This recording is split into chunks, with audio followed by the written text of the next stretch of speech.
Mewar book Hindi dictation श्रृंखला में आपका स्वागत है। आज है डिक्टेशन संख्या 26, 27 और 28।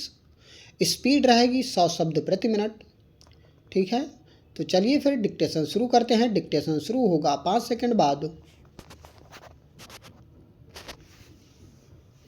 स्टार्ट।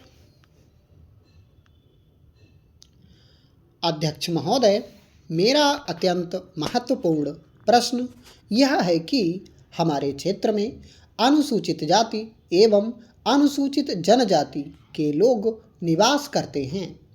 यहाँ पर बिजली के तार टूटने, चोरी होने की घटनाएं बहुत होती हैं, परंतु आज दिनांक तक इन घटनाओं को रोकने की व्यवस्था दुरुस्त नहीं की गई है।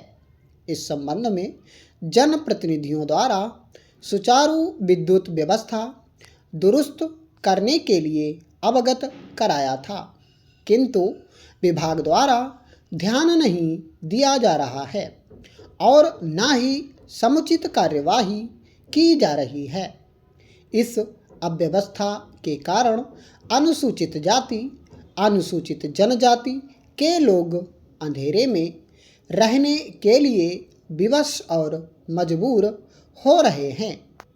अब ग्रामवासी विद्युत के अभाव में सिंचाई, पढ़ाई, पानी जैसी मूलभूत सुविधाओं से वंचित हो रहे हैं।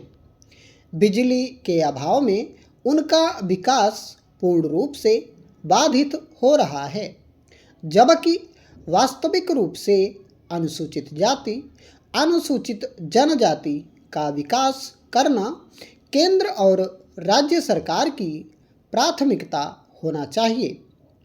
ऊर्जा विभाग के प्रशासन को अपने कर्तव्य के प्रति सजग रहना चाहिए।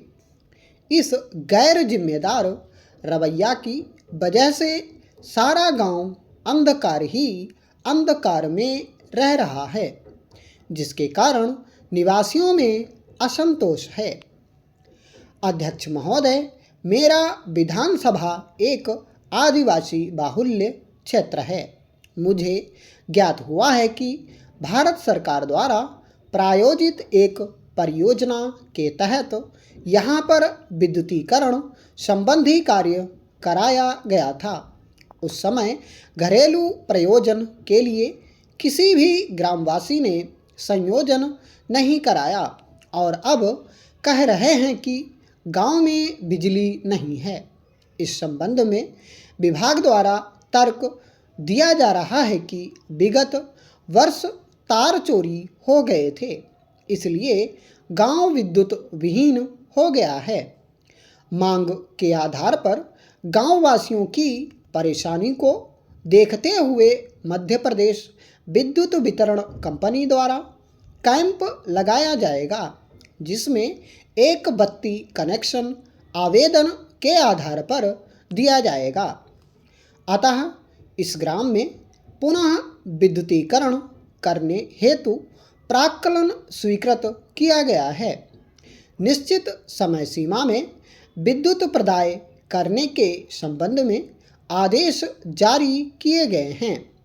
कार्य शीघ्र पूर्ण कराए जाने के प्रयास किए जा रहे हैं। अतः यह कहना सही नहीं है कि ग्रामवासियों में किसी प्रकार के आक्रोश जैसी स्थिति निर्मित हो रही है। प्रिय बच्चों, आपने ज्वारभाटा के बारे में अवश्य सुना होगा। समुद्र का जल प्रतिदिन 2 बार चढ़ता और 2 बार उतरता है, इसलिए चंद्रमा और सूर्य के आकर्षण के कारण बार बार समुद्र के जल में चढ़ाव उतार होता है।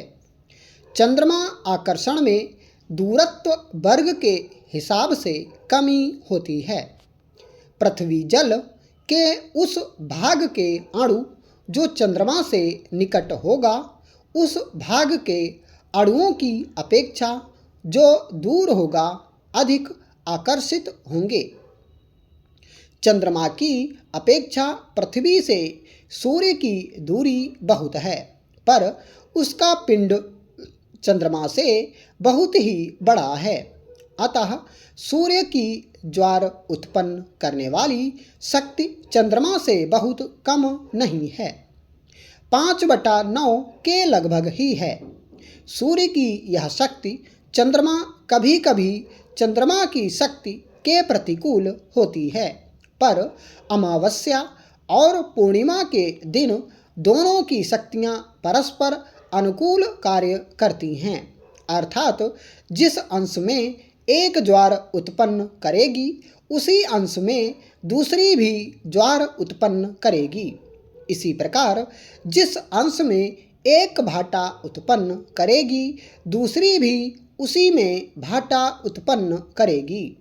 यही कारण है कि अमावस्या और पूर्णिमा को और दिनों की अपेक्षा ज्वार अधिक ऊंची उठती है।